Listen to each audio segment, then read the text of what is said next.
Halo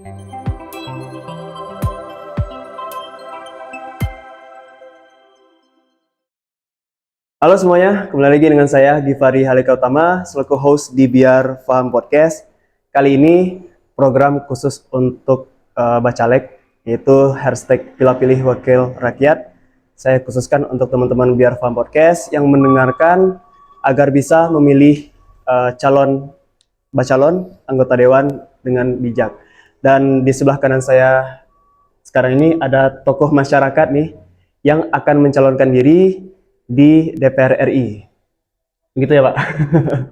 Mungkin bisa Givari ya? Givari, Pak. Fori itu apa? Fori itu nama brandnya, Pak. Oh, brand. Kebetulan kalau di Sungai Penuh Kerinci dipanggil Fori.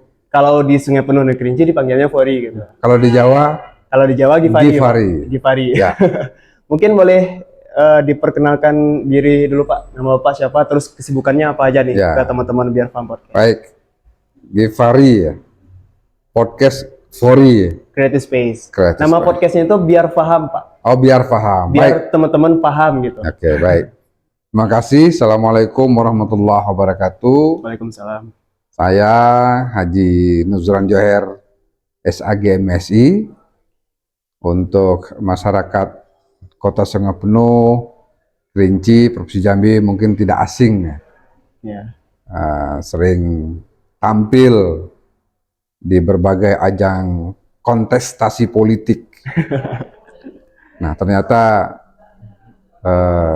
di 2024 ini saya terpanggil kembali. Nah, saya tadi sudah saya sampaikan Haji Nuzran Joher, lahir di Kerinci 28 Oktober 1973. 1973 ya, Pak? Ya, di Maliki Air Rawang. Kalau sekarang sudah Kota Sungai Penuh. Ya. Kalau di KTP itu Kerinci.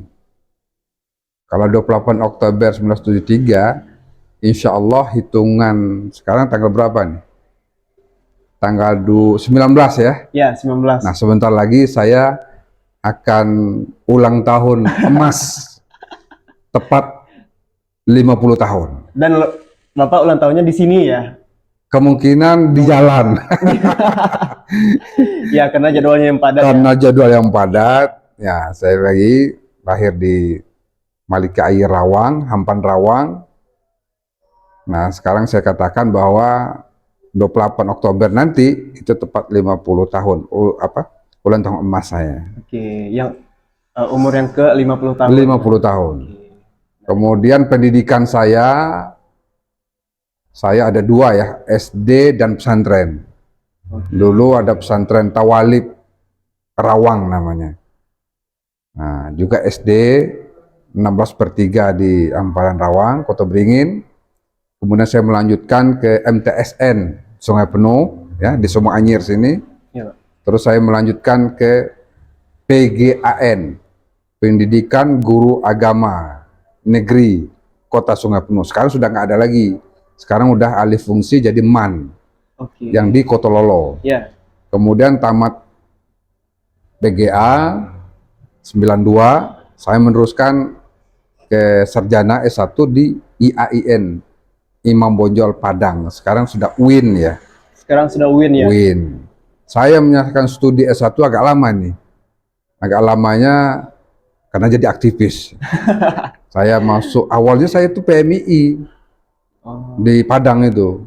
Karena PMII mungkin tidak begitu berkembang karena jiwa organisasi saya sangat aktif.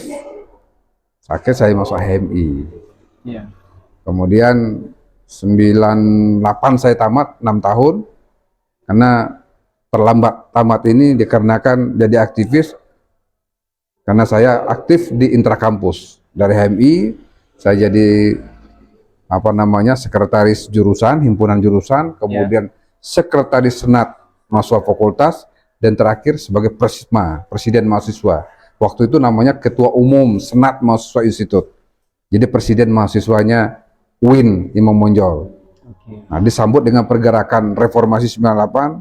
Alhamdulillah saya memimpin pergerakan reformasi 98 untuk Sumatera Barat. Untuk Sumatera Barat. Sumatera Barat. Dan posko reformasi mahasiswa Sumatera Barat, senternya ada di YIN Imam Bonjol Padang. Itu Hakincai.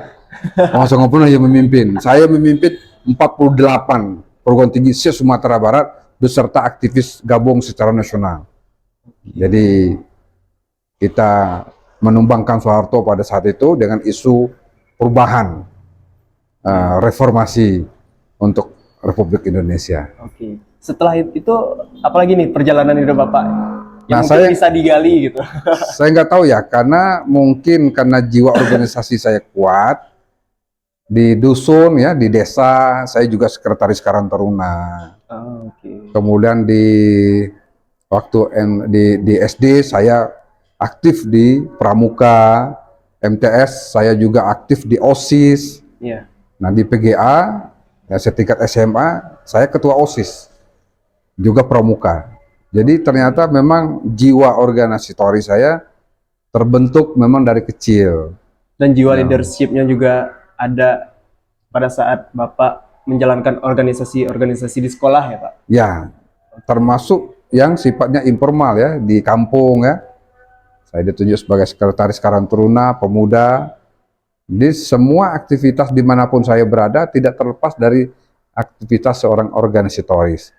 Jadi sampailah saya menyelesaikan studi di YIN Imam Bonjol, kemudian setelah reformasi, saya pulang kampung, ternyata ada gerakan reformasi mahasiswa Kerinci. Waktu itu ada salah satu calon bupati yang di-drop dari pusat. Nah, saya bersama teman-teman mahasiswa se-Sumatera Barat, bersama dengan teman-teman di Jambi, ya, nah, kita membentuk forum bersama untuk melakukan demonstrasi besar-besaran, menuntut bagaimana otonomi daerah. Kita butuh yang untuk memimpin Kerinci saat itu adalah putra daerah. Jadi reformasi setelah Sumatera Barat kita transformasikan ke Kerinci. Itu gabung dari Jogja ada, dari Bandung ada, teman-teman dari Jambi, Sumatera Barat, dan saya bagian dari gerakan itu pada tahun 98, pasca ya, 99, waktu itu pemilihan bupati yang di-dropping dari kalangan TNI, kita ingin putra daerah. Nah, buah dari itu adalah berhasilnya kita menempatkan putra daerah Pak Fauzi Siin sebagai Bupati Kerinci. Oke, awalnya dari sana ya Pak, dari Ya, gerakan itu tadi ya? Gerakan, jadi transformasi dari reformasi nasional mahasiswa ke provinsi, kemudian turun sampai ke kabupaten kota. Nah, yang menariknya setelah saya di sana, berada di dalam proses reformasi, kita menuntut bahwa pemimpin Kerinci itu harus putra daerah, asli putra daerah. Nah, saya langsung berinisiasi ingin mendirikan HMI cabang Kerinci, karena kabarnya sudah ada HMI di Kerinci tapi belum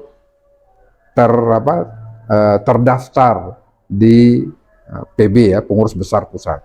Nah, saya menginisiasi bersama teman-teman juga, ada yang aktivis dari Jambi, HMI Jambi dan HMI Sumatera Barat untuk mendirikan HMI Kerinci. Itulah cikal bakal, dan saya ditunjuk menjadi Ketua Umum HMI Cabang Sungai Penuh pertama. Nah, sampai hari ini alhamdulillah kader-kadernya sudah terdistribusikan di banyak tempat ya. Ada yang jadi KPU, ada yang jadi Ombudsman, ada yang jadi Bawaslu, PPK, PPS dan lain sebagainya. Nah, setelah perjalanan itu 99 HMI Kerinci bisa menjadi HMI cabang penuh. Terus Jambi ditunjuk menjadi tuan rumah kongres waktu itu. Kongres, saya menjadi utusan penuh. Itu tahun berapa Pak? 99. 99 ya? 99, Desember 99. Alhamdulillah secara politik kepemudaan Jambi memenangkan kandidat. Waktu itu terpilih Bang Pakhrudin yang dari Aceh. Ya. Nah, saya karena ikut panitia daerah waktu itu, ya karena ini menang, saya diangkut juga oleh Bang Pakhrudin untuk menjadi fungsionaris PBHMI, ya, pengurus pusat HMI di Jakarta. Disitulah awal perjalanan saya sebagai aktivis untuk di pusat ibu kota. Nah, setelah itu perjalanannya saya menjadi PBHMI selama 2 tahun, kongres lagi di Balikpapan, juga saya ikut di posisi yang menang waktu itu Kholis Malik. Dari anggota departemen, saya ditunjuk menjadi salah satu ketua bidang komunikasi umat PBHMI. PBHMI, ya, Pak? PBHMI yang ada di Jalan Diponegoro. Ya. Kemudian 6 bulan setelah itu saya diangkat, ya mungkin nggak tahu ya perjalanan karir organisasi, saya diminta menjadi Sekretaris Jenderal PBHMI di periodenya Kholis Malik. Nah, situlah saya semakin mengembangkan kemampuan, kemudian peluang sebagai duta anak-anak muda ya, aktivis Provinsi Jambi yang ada di Jakarta, ya mengalir saja.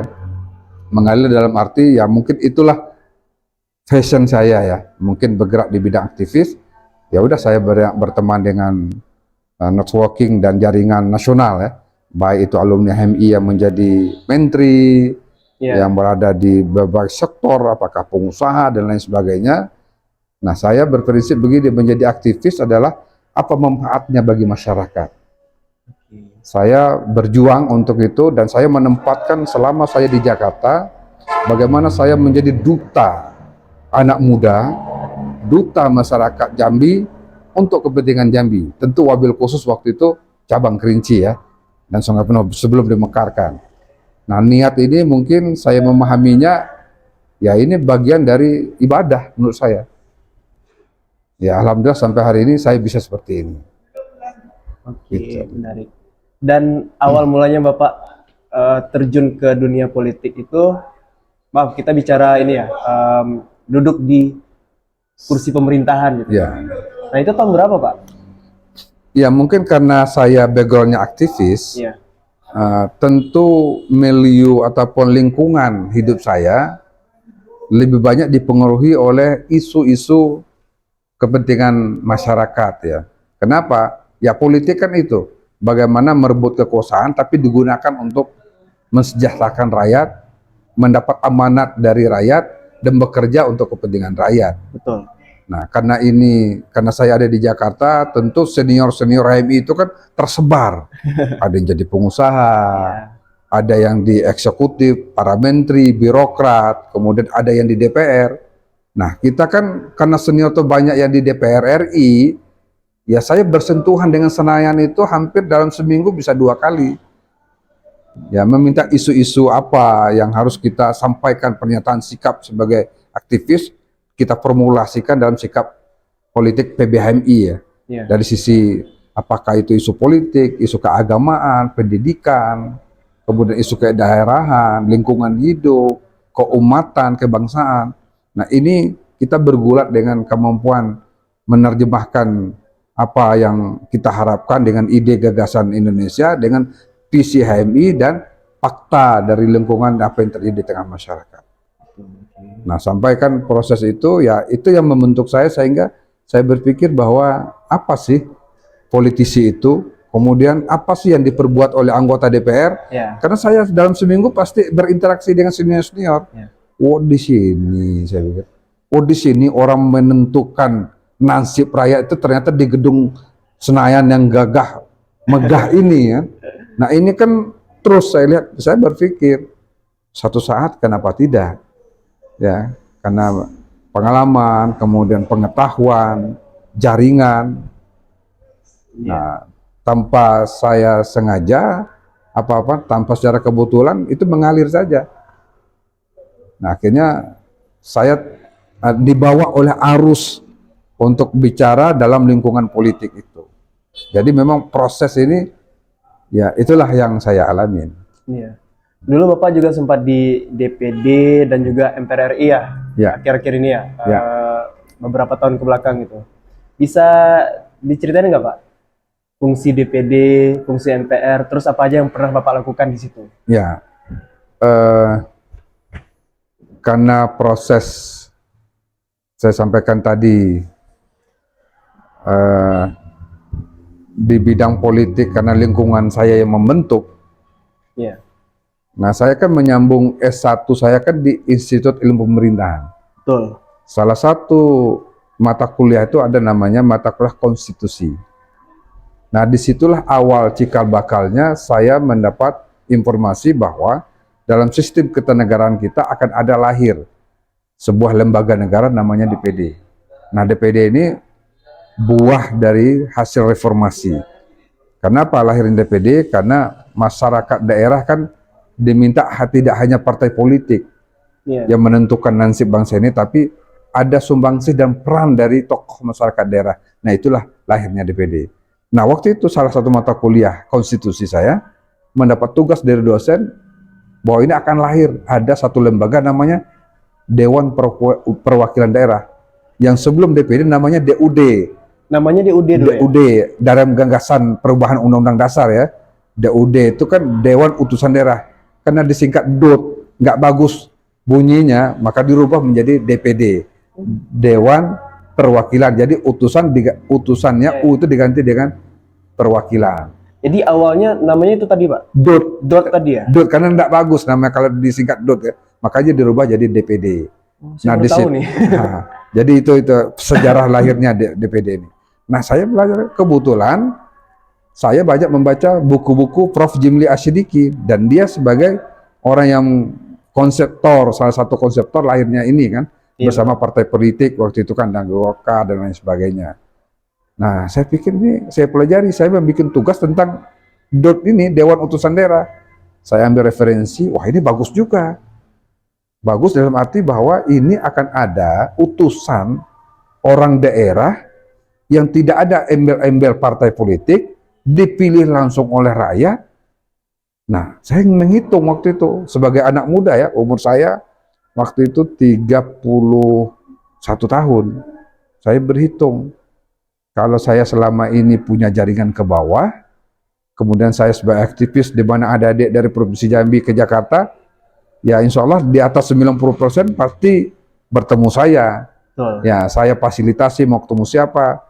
Ya biasalah ada adik datang kan ujung-ujungnya, Bang minta tiket Bang mau ketemu senior gimana Bang?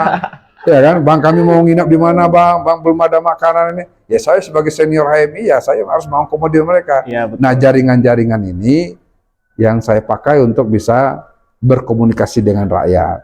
Ditambah yang saya katakan tadi, selama saya ada di Jakarta sebagai aktivis, saya memposisikan diri sebagai duta masyarakat Jambi, anak muda Jambi, dan itu akan saya persembahkan pada satu saat nanti untuk negeri tercinta saya, Provinsi Jambi, Kerinci, dan Sungai Penuh, termasuk kabupaten yang ada di sekeliling 11 kabupaten kota ini.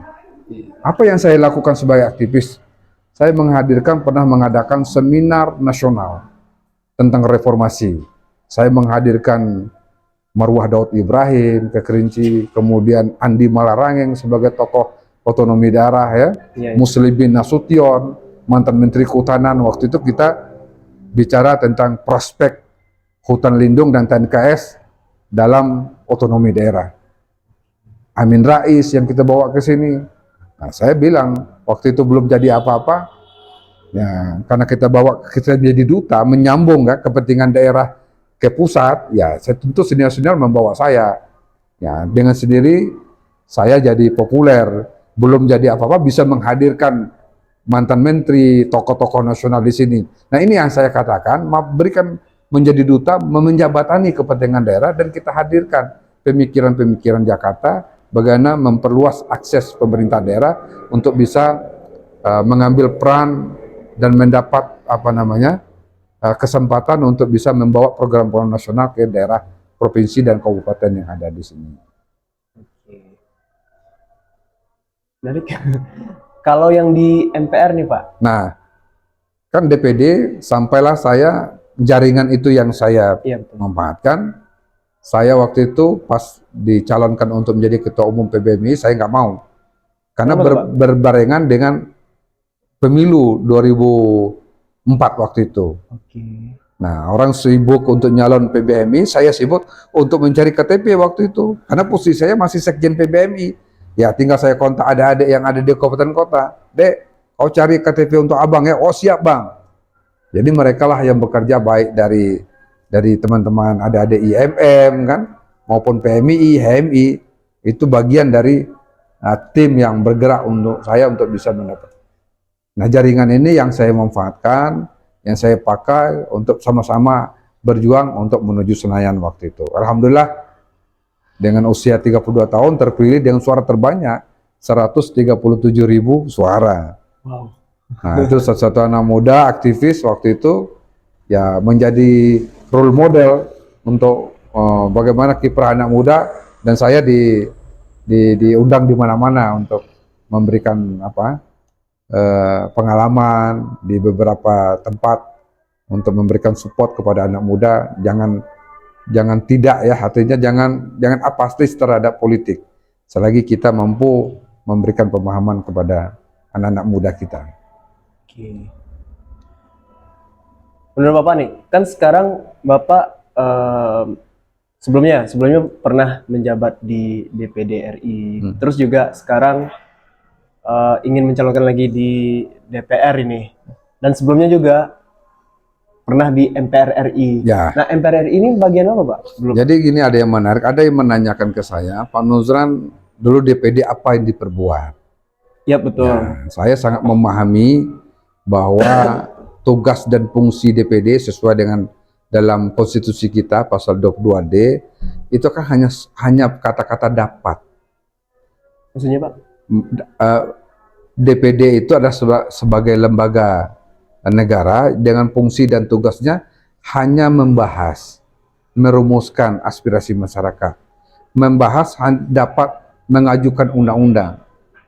Cuma tidak tegas di sana fungsi budgeting.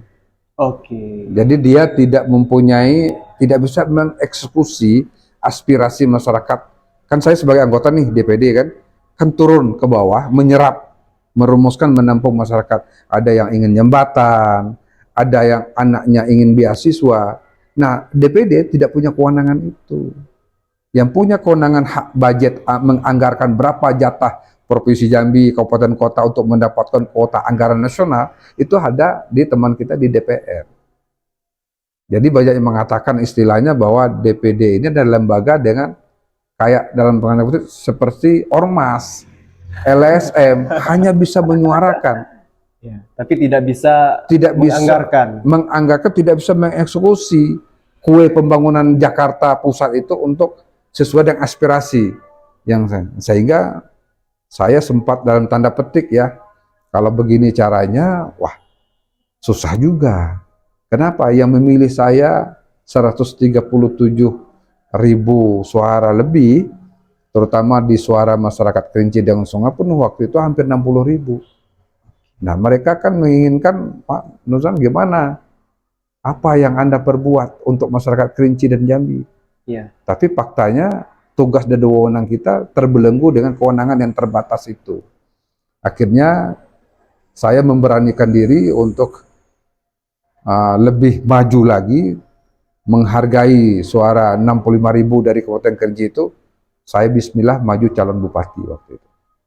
Karena saya tahun berapa, Pak? 2008. 2008. Karena saya berhutang budi dengan masyarakat yang telah memberikan amanah saya sebagai anak muda bisa lolos ya di Senayan di sana, tapi saya tidak bisa menjawab dan memberikan apa yang masyarakat inginkan. Okay. Tetapi saya ingin menunjukkan kepada masyarakat bahwa saya bertanggung jawab, saya mengambil keputusan dan ijtihad politik saat itu, saya beranikan maju sebagai anak muda menjadi bupati, supaya saya bisa berbuat lebih banyak dan eksekusi aspirasi masyarakat. Tapi waktu itu alhamdulillah belum berhasil, Adinda. Ya itulah fakta politik. Saya harapkan kemarin hitungan suaranya bisa linear, ternyata tidak semudah itu. Tapi sebagai anak muda saya sudah bismillah untuk mewakafkan diri saya. Tapi kalah setelah itu ya sudah, saya masih ada waktu 1 tahun. Kita pemilu pilkada waktu itu pemilihan langsung 2008. Saya masih menyelesaikan jabatan sampai 1 tahun. Saya ditarik oleh Bang Marzuki Ali menjadi staf khusus beliau untuk di DPR, dan kita berjuang bagaimana masalah jalan evakuasi kemarin itu ya. Kemudian masalah, saya kan di bidang waktu itu ketua bidang panitia ad hoc bidang pendidikan. Waktu itu pengangkatan guru honorer ya, diangkat guru bantu, diangkat hampir 400 lebih kuota Jambi yang saya bantu. Untuk kuota Provinsi Jambi termasuk Kerinci waktu itu ada sekitar ratusan lah yang berhasil terangkat dari guru bantu menjadi PNS. Di samping kita berjuang membangun fasilitas yang apa yang diharapkan oleh masyarakat. Dan juga membawa beberapa beasiswa waktu itu untuk ini. Saya juga ikut merumuskan undang-undang tentang kepemudaan, kemudian tentang konsep keolahragaan, dan persoalan-persoalan sosial lainnya. Proses transformasi dari Askes ya ke BPJS, saya juga ikut terlibat merumuskan apa yang hari ini masyarakat bisa nikmatin. Nah itu waktu periode gagasannya sejak 2004, periode kita, karena saya di bidang Kesra. Kan mitra saya waktu itu Menko Kesra, Pak Abu Rizal Bakri, Menteri Agama Pak Mahfud Basuni, Pak Bambang Sudibyo Menteri Pendidikan, kemudian Menteri Pemuda Olahraga Pak Bang Adi Aksa-Daul. Nah itulah mitra yang menjadi counterpart antara DPD dengan P3 dengan pemerintah. Nah hari ini memang setelah saya di sana, saya 2014 kan nyalon lagi ya, menjadi calon wali kota waktu itu mendampingi Pak Herman Mukhtar. Kan kalah lagi itu. Kalah 2015 kan, waktu 2014 saya nyalon lagi DPD. Tapi kalah lagi kan. 2015 turun lagi ke kancah politik. Waktu itu menjadi calon wakil wali kota mendampingi Pak Herman Mukhtar. Kalah juga. Tapi kalah waktu itu saya ditarik lagi ke Senayan di MPR, ini yang sekarang menjadi anggota Komisi Kajian Ketatanegaraan MPR dari unsur DPD. Karena lembaga ini juga baru menjadi think tank yang pimpinan MPR. Nah sampai hari ini saya udah periode kedua, Adinda, di Komisi Kajian Ketatanegaraan MPR. Apa fungsi ini? Ini menjadi think tank. Kalau think tank kan kita mengaji, melakukan kajian. Riset ya jadinya Pak? Riset, kajian, menampung isu-isu strategis, apakah konstitusi kita ataupun undang-undang yang dibuat oleh DPR, teman-teman DPR atau DPD dan pemerintah terjadi sinkronisasi atau tidak. Artinya implementasi ruh dari Undang-Undang Dasar Konstitusi kemudian diterjemahkan dalam undang-undang yang dibuat oleh DPR, kemudian peraturan pemerintah di bawahnya, apakah ini sesuai nggak? Terjadi disharmoni nggak dengan fakta sosial di masyarakat? Nah ini yang kajian kita, isu-isu itu yang kita sampaikan, kemudian kita rekomendasikan kepada MPR. Nah MPR menyebarkan kepada praksi-praksinya ada di MPR, dan praksi ini bisa menyampaikan kepada utusan-utusan DPR-nya. Jadi kita ini think tank-nya pimpinan MPR. Jadi hampir tiap minggu kita sudah ada isu-isu apa, misalnya hubungan bagaimana kewenangan ya antara di bidang isu bidang ekonomi, bidang polhukam, bidang pendidikan, kebudayaan dan lain sebagainya. Wah, paket komplit nih Pak. Maksudnya gini, Bapak sudah banyak sekali pengalaman politiknya nih. Mulai di DPD, terus juga nyalon bupati tadi yang Bapak sampaikan juga kan. Terus juga di MPR, wakil wali kota juga pernah kan Pak. Dan sekarang mencoba untuk ikut kontestasi di politik saat ini, yaitu di DPR RI. Ya, untuk Provinsi Jambi ya Pak? Betul. Oke. Menurut Bapak nih, kalau seandainya Bapak terpilih nih di DPR RI, apa yang ingin Bapak lakukan gitu? Mungkin bisa dijabarin Pak, visi dan misinya ke depan. Iya, Dinda, ya terutama kepada masyarakat Jambi, wabil khusus Kerinci dan Sungai Penuh, itulah gambaran seorang Nuzran Johar ya. Saya mencoba, kadang-kadang saya berpikir ya, dan ada juga pertanyaan di tengah masyarakat. Kalau di sini kan saya dipanggil Buya. Buya, apa enggak capek? Sebentar-sebentar ada aja panggung kontestasi, ikut terus, dapat duit dari mana? Ya kan? Iya. Kemudian apakah enggak capek? Nah saya pikir, saya juga menyadari itu. Saya coba melakukan apa namanya, untuk bergeser tidak ke politik. Saya coba ingin bisnis misalnya kan. Tapi ada saja magnet yang menarik saya ke arah situ. Makanya saya kadang-kadang berpikir, saya bertanya pada diri sendiri, apakah inilah sudah ketentuan yang di atas bahwa fashion saya itu di politik. Ya udah, Bismillah. Selagi itu baik untuk saya dan keluarga dan masyarakat, saya yakin bahwa semua ada garis tangan dari yang di atas, dari Tuhan, dari Allah Subhanahu Wa Taala. Ya saya enjoy saja. Karena politik bagi saya itu adalah ibadah. Visi politik ibadah. Artinya kalau terpilih ya syukur, tidak terpilih ya alhamdulillah. Jadi saya melihat bahwa orang bertanya, ngapain udah berapa kalah kok maju lagi? Saya katakan, mohon maaf, saya politik itu hobi. Jadi hobi. Kalau sudah hobi itu bagian dari hidup saya yang nggak bisa saya pisahkan. Terus dari mana duitnya? Kalau bicara duit, ya itu rahasia ilahi lah, ya kan. Tapi saya sampaikan, ya tentu kita merenung diri sendiri, kita istikharah. Saya sampaikan kepada istri, kepada anak-anak, kepada keluarga, ya semuanya mengalir bagi saya. Karena ini saya anggap bahwa politik itu ibadah, ya tidak ada masalah. Kalah ya sudah, menang alhamdulillah. Ya kan? Jadi kita sudah siap mental, siap kalah, dan saya sudah teruji sebagai petarung ya. Nih, ya saya juga sampaikan, saya juga pernah menjadi calon ketua umum KNPI Pusat loh, melawan anaknya Abu Rizal Bakri. Ya, karena saya punya gagasan, saya punya cita-cita bagaimana pemuda Indonesia lebih baik. Jadi yang saya lawan kan gajah yang tidak berseri duitnya. Tapi saya maju, saya tunjukkan bahwa saya punya gagasan. Sebagai anak pemuda Jambi, kita punya hak untuk menampilkan bahwa anak-anak Jambi juga hebat loh. Anak-anak Kerinci juga mampu. Nah itu sudah saya laluin semua. Walaupun saya tidak terpilih menjadi ketua umum KNPI Pusat, nah saya kalah, saya ditarik oleh Taufan yang terpilih menjadi salah satu ketua bidang otonomi daerah.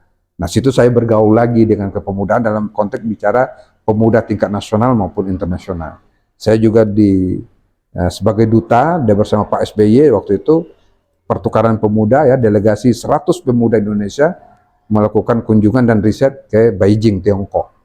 Untuk belajar tentang konsep kepemudaan dan bagaimana pemuda di Tiongkok bisa sukses ya menjadi regenerasi kepemerintahan dan tokoh nasional di Tiongkok. Nah ini kita terjadi pertukaran informasi ya dari mereka ke kita termasuk yang lain.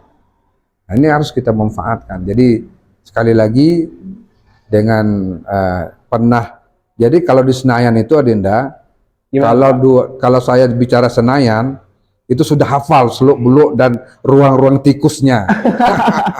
Jadi mana ininya kan. Jadi saya DPD sudah. Dan di Senayan kan 3 lembaga, DPD, DPR, MPR. DPD sudah 1 periode 5 tahun. Kala saya di Bupati, saya ditarik menjadi staf khusus ketua DPR.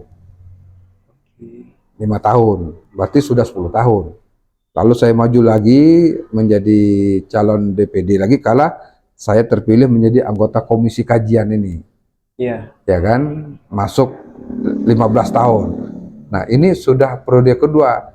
Jadi hampir saya di Senayan itu hampir 25 tahun Adinda.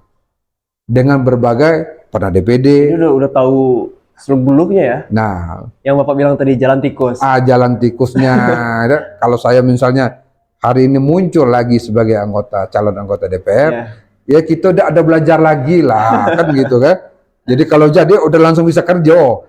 Bentuk jalan tikusnya gimana Pak? Iya, artinya seluk-beluk apa misalnya pemerintah Kabupaten Kerinci atau Bungur Tebo kan ingin aspirasi ini, ya saya kan tinggal senior banyak di sana kan. Betul. Ini Pak, kemudian kita ketemu komisi ini, senior ini, apa aspirasi dari kabupaten ini, udah langsung langsung match dia, langsung terkoneksi dia, tidak perlu mencari sinyal lagi kan gitu. Betul. Nah ini satu-satu opportunity saya ya, membuat keyakinan saya kalau misalnya saya terpilih sudah nggak belajar lagi, sudah tidak nanya kiri kanan lagi, udah langsung action.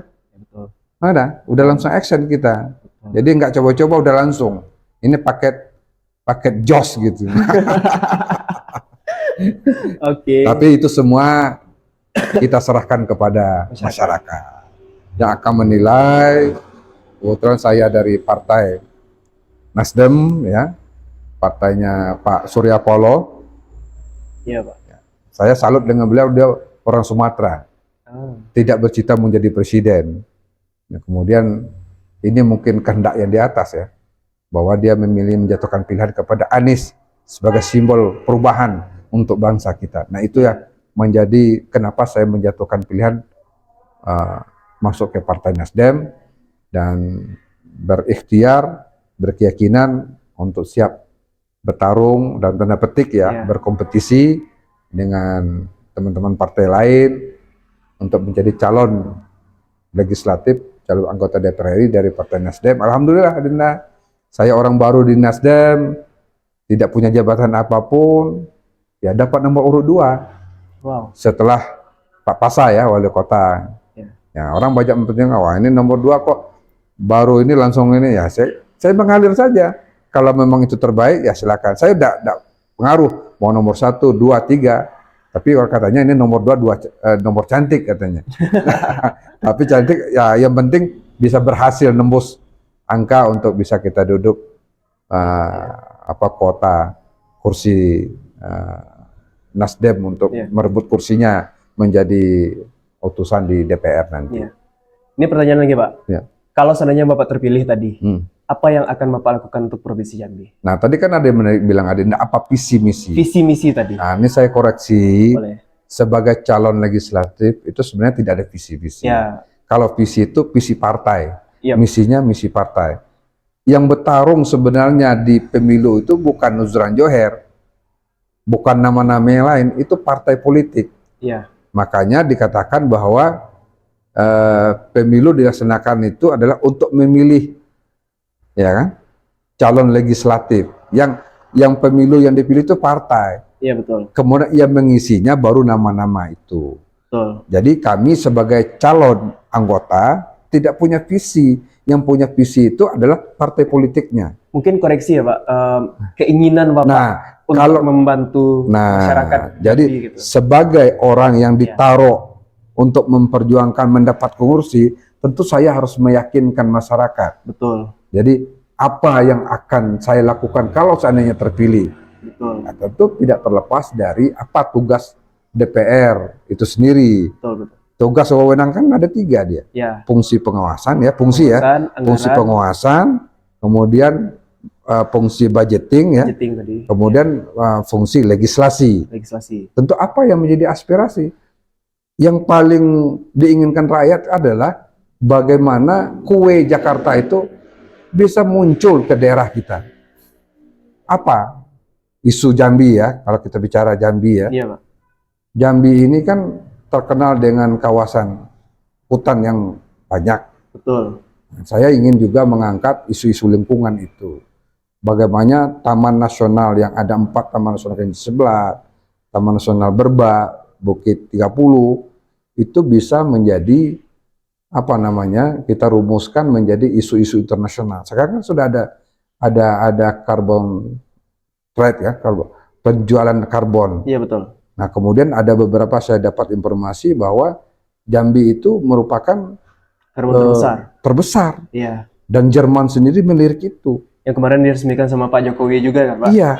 Untuk penjualan karbon. Gitu. Karbon trade. Iya. Nah ke depan saya memperjuangkan Jambi menjadi bisnis ya carbon trade terbesar. Karena kita punya Taman Nasional 3. Iya. Di 4 Taman Nasional di sini. Dan TNKS yang ada di sini kan yang terbesar di Kerinci. Di Kerinci kan. Betul. Nah, kalau ini mampu kita rumuskan bersama pemerintah daerah, provinsi, wah ini pemasukan ke Jambi luar biasa. Jadi isu lingkungan, karena kita lihat kan pemanasan global, kenapa terjadinya asap gitu kan. Betul. Jadi orang bilang bahwa Kerinci menjadi paru-paru dunia. Dan saya sejak terpilih jadi anggota DPD konsisten dengan perjuangan ini. Dan saya pernah bersama almarhum Pak Non yang ada di Sungapuno, saya diundang di Bali pertemuan UNFCCC ya.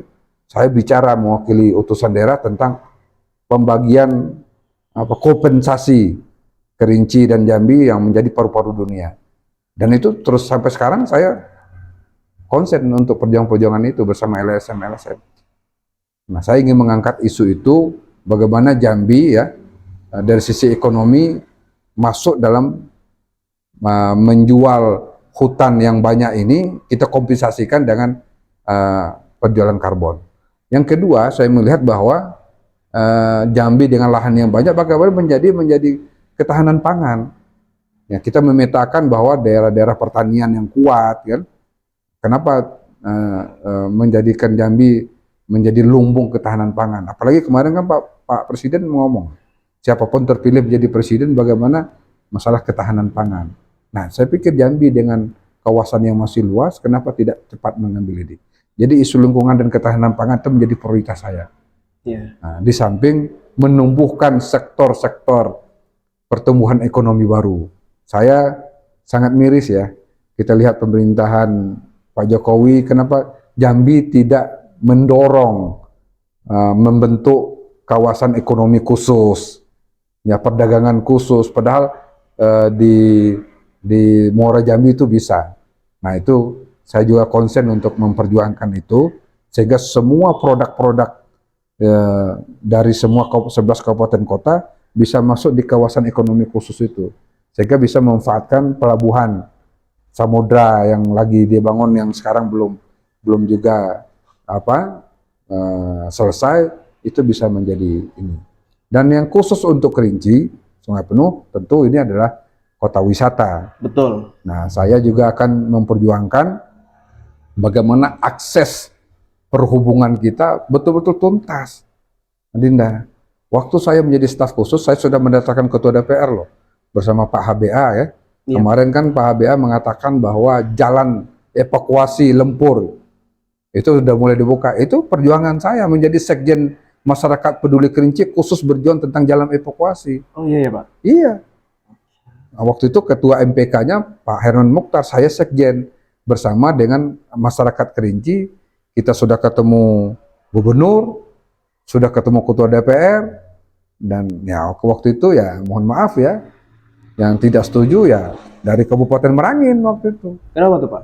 Ya, kita nggak tahu alasannya, katanya LSM lingkungan tidak setuju, ya kan? Nah hari ini katanya sudah dibuka, ya alhamdulillah itu sudah menjadi perjuangan saya dan itu faktanya ada bahwa kita menginginkan ada jalur evakuasi kalau terjadinya bencana. Kan secara geografis kita melihat Kerinci ini kan satu kawah. Kalau terjadi gempa dahsyat, mau lari kemana? Kita hanya jalurnya jalur patahan semua. Yeah. Muara Imat itu kan jalur sungai, meletus gunung ya udah ngalir ini, kita 200 sekian ribu orang bisa habis. Nah, saya sudah memperjuangkan itu udah lama. Silakan lihat. Saya waktu itu menjadi sekretaris jenderal masyarakat peduli Kerinci dan fokus bersama masyarakat dan elemen teman-teman LSM khusus dari Kerinci untuk memperjuangkan. Nah hari ini Pak HBA menyampaikan itu lagi dibuat, ya alhamdulillah ada kesadaran kita bersama. Waktu itu Pak HBA menjadi gubernur loh, dan kita sudah dipanggil oleh ketua DPR, pemerintah waktu itu Pak Murasman, udah ketemu beberapa pihak untuk memperjuangkan itu. Tapi yang menarik sebenarnya kalau bicara jalan evakuasi, memutus hubungan, mempercepat akses, itu sebenarnya menarik adalah membuka renah pemetik dengan Bungo. Nah, saya bersama teman-teman sudah mendapat banyak input, ya itu memang ada kendala taman hutan lindung. Tapi kalau selagi itu untuk rakyat, nggak ada alasan. Kalau selagi kita bicara pariwisata, kalau tidak punya akses yang baik, jangan harap bahwa pariwisata kita bisa berhasil dengan baik. Kunci itu ada satu, akses. Bagaimana jalur darat, kalau ini kebuka nanti jalur evakuasi dari renah pemetik itu harus bisa katanya. Nah, yang ketiga bagaimana meningkatkan ekonomi rakyat. Nah, isu renah pemetik yang ini kan jalannya lagi rusak. Saya sudah kemarin ikut terlibat, ya saya sudah melihat di sana. Ya ayo kita sama-sama. Ini tahun politik banyak yang mengklaim bahwa ini ada yang mau mau ini segala macam. Ya sekarang kita mengalir saja. Siapa yang berbuat, alhamdulillah, ayo Iya, Pak. mari kita sama-sama membuka akses ya perhubungan antara koneksitas kita dengan kabupaten lain bisa lancar. Nah, inti dari pariwisata sini adalah kuncinya ada di jalur darat perhubungan. Baru kita bicara misalnya pesawat ya. Jalur udara. Jalur udara kan berapa betul orang. Iya, betul. Paling bisa menarik pariwisata tingkat. Tapi kan proses jalur darat ini kan lalu lintas barang dan orang. Betul. Nah, di samping saya syukur kalau memang jalur evakuasi Lempur sampai ke Jangkar di sana terbuka, ya itu salah satu yang perlu kita syukuri. Tapi lebih menantang lagi bagaimana kita membuka akses jalur renah pemetik itu kita buka bisa menghubung ke Morobongo sehingga menempuh jalur itu bisa 2-4 jam ke Jambi bisa lancar. Dan itu bisa dikatakan salah satu keinginan Bapak jikalau terpilih Ya, nanti. benar. Saya akan konsen di bidang lingkungan ya, Lingkungan ya, Pak. lingkungan hidup, kemudian konsen kepada pertumbuhan ekonomi. Ya, apakah di komisi berapa? Tetapi walaupun kita konsen tetap masalah pendidikan. Tidak bisa politisi mengatakan, Pak, bagaimana nasib guru, nasib tenaga kesehatan? Wah, saya kan tidak di bidang itu, nggak boleh. Iya. Kan ada juga politisi, wah itu bukan tanggung jawab saya. Nah, kalau sudah duduk di sana, ya milih kita nanti kan guru, tenaga kesehatan, ya, Bisa jadi gitu kan, guru. budayawan, ya kan? Ya itu harus kita, tapi cara kita menyalurkan beda-beda. Kita tetap menyerap, tapi kita perjuangkan. Di dalam partai kita kan ada. Nah, kenapa fokus ini tuh pembagian komisi bidang tertentu. Tetapi persoalan pendidikan, persoalan keagamaan, keumatan, masalah lingkungan, masalah ekonomi, tetap orang akan menyampaikan kepada wakilnya. Nah, itu hanya penempatan. Kalau kita misalnya, oh Pak Nuzran, wah saya bilang, oh, itu kan bukan komisi saya, nggak bisa. Tapi fokus kita itu pembagian komisi, Betul. isu-isu lingkungan. Gitu, Dinda. Oke, menarik. Mungkin ini pertanyaan selanjutnya, Pak. Ya. Saya masih muda, Ya. anak muda gitu, ingin belajar politik. Misalkan ya, saya ingin belajar politik, atau teman-teman biar paham podcast di sini ingin belajar politik. Nah, bagaimana cara menumbuhkan ke masyarakat, ke teman-teman biar paham podcast ini agar bisa melek terhadap politik dan tidak apatis terhadap politik? Pandangan Bapak seperti apa? Jadi sebenarnya politik itu kan bagian dari sisi lain Iya, aktivitas kita. Kalau semua mau masuk jadi politisi, siapa yang ngurus ekonomi? betul, betul, Pak. Siapa yang mengurus budaya? Siapa yang mengurus keagamaan? Itu sebenarnya natural, Dinda. Jadi dia mengalir, dia membentuk dengan sendirinya. Tetapi kita jangan apatis terhadap politik. Iya, betul, Pak. Bagaimana menumbuhkan itu? Kita bisa belajar secara alami, dan bisa melalui pendidikan formal. Nah, itulah gunanya organisasi. Bagi teman-teman muda, Iya, kalau Anda hanya mengatakan bahwa hidup itu menurut kita, wah aku cukup, aku seperti ini, ya seperti itulah terus. Tapi kita harus membuka diri, bersosialisasi, ikut organisasi. Kalau sampai di dusun kan, ya ikutlah Karang Taruna. Tiba di sekolah ikut pramuka, ikut OSIS, itu cikal bakal. Tapi kalau itu tidak kita lalui, itu repot, Adinda. Jadi di sekolah SMA ikut OSIS, ikut ekstrakurikuler. Nah itu melatih kita dengan sendiri akan membentuk kesadaran itu, nanti dia akan memilih. Jadi kalau kita tidak berorganisasi, dimanapun kita berada, kita akan kaku. Misalnya kita di komunitas pencinta kopi, komunitas A, kalau kita tidak terasah untuk mampu menerima orang, ya, mampu membagi tugas kebersamaan, ya kita akan susah. Nah, tapi dalam konteks politik ini kepada teman-teman muda, ya, yang menentukan nasib bangsa itu adalah politik. Jadi berapa harga cabai, berapa harga bawang, itu politik. Berapa gaji pegawai negeri, itu politik semua. oke. Iya. Kenapa harga ini barang, kenapa kondisi seperti Itu kenapa? Misalnya kita mau daerah ini bagus, Betul. karena ada wakil kita di situ, kita bisa menyuarakan. Dengan jalan tidak bagus, seperti yang kasus rendah pemetik kan, kasihan sekali, Adinda. Itu 6 jam menempuh jalan. Bagaimana nanti kalau orang mau melahirkan, kalau puskesmas fasilitasnya nggak ada? Itu mati orang. Dia seorang politisi atau bupati itu wajib hukumnya menyelesaikan itu. Tapi dengan di rendah pemetik 6 jam bisa menjadi 2 jam, orang bisa lalu lalang distribusi ekonomi, kan kita sudah membantu. Kalau orang terbantu, orang nanya kan, oh siapa jadi bupati, siapa jadi anggota dewan, kan dapat pahala gitu. Betul. Nah itu yang saya katakan itu, politik itu ibadah, luar. Tergantung kita memanfaatkan fungsi kita, betul-betul amanah. Nah lagi kembali kepada anak-anak muda tadi, jangan Anda tidak. Sekarang eranya anak muda menguasai politik. Lihatlah Pak Jokowi kan, anaknya didistribusikan, karena dia udah tahu. Iya. Jadi kalau Anda mulai dari sekarang, ya kapan lagi? Sekarang sudah isu anak muda. Ayo, saya ingin mengajak.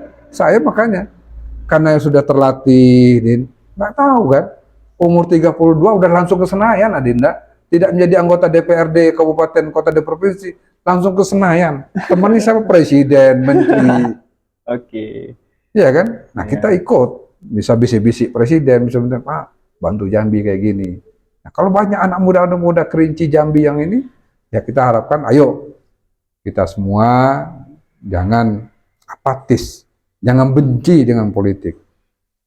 Oke. Tapi dunia, negeri ini diatur dengan politik. Seperti apa? Nanti kita diskusi lagi lebih dalam kepada anak-anak muda. Gimana trik-trik liku-likunya? Nanti kita ngajilah bersama kan. Lebih khusus itu nanti forumnya beda lagi. Baik. Demikian. Masih ada lagi Adinda? Iya, pesan terakhir Pak untuk teman-teman Biar Faham Podcast, mengingat waktu juga ya Pak. Pesan terakhir untuk teman-teman Biar Faham Podcast yang menonton di sini, sekalian mungkin bisa promosi lah di sini Pak. Ya. Teman-teman Biar Faham Podcast yang menonton. Ya. Terima kasih ya melalui forum ini podcast. Biar Paham namanya. Biar paham ya, Ya. biar paham. Sekali lagi bahwa saya ingin menyampaikan pesan kepada kita semua dengan suasana kita mau pemilu, mari kita jaga kondusivitas. Betul. Kondusivitas keamanan kita. Ini kan pertarungan kompetisi ini diatur resmi oleh negara. Setelah itu jangan pula kita bebalah. Ya enggak? Ada yang dukung nomor 1, nomor 2, itu kan biasa. Betul. Kita belajar berkompetisi secara sehat. Kita tahu bahwa masyarakat, tentu saya sebagai calon anggota DPR, saya berharap dengan adanya perubahan, dengan Mas Anies sebagai calon presiden dari Partai Nasdem, ya tentu menempatkan calon-calon legislatif yang punya koneksi. Saya dengan Mas Anies itu senior saya. Nah salah satu yang mendorong saya untuk itu ya beliau juga karena senior di HMI ya. Nah, kalau dia jadi presiden, enak kita dari Jambi kan lebih enak lagi kan. Kalau masyarakat Jambi milih kita kan, masyarakat Kerinci kan. Untuk itu nanti di 2014 jangan lupa Partai Nasdem nomor urut 2 Nuzran Johar, ayo coblos anak muda dari Kerinci. Oke, itu dia teman-teman. Biar Faham Podcast, Bapak Nuzran Johar, bacalek ya. Udah jadi caleg Pak. Sudah, nanti sebentar DCT. Oh, DCT. Ya. Oke, caleg dari Partai Nasdem. Partai Nasdem nomor urut 2 untuk RI ya Pak. RI. Untuk RI di Provinsi Jambi. Untuk RI. Untuk RI. Dapil Provinsi Jambi. Dapil Provinsi Jambi. Ya. Oke, menarik. Mungkin di sini juga saya disclaimer ya. Saya mengajak untuk teman-teman bacalek yang ingin menyuarakan aspirasinya di podcast saya ini untuk bisa diskusi dan memberikan gagasan-gagasan dan ide-idenya. Saya tidak memihak ke siapapun. Saya ingin masyarakat yang ada di Kerinci Sungai Penuh dan Provinsi Jambi bisa mendengarkan podcast saya ini dan bisa memilih dengan bijak. Kira-kira seperti itu sih Pak. Oke. Sebelumnya terima kasih atas waktunya Pak. Sama-sama Dinda. Terima kasih ya. Jangan lupa nomor 2 Partai Nasdem. Siap.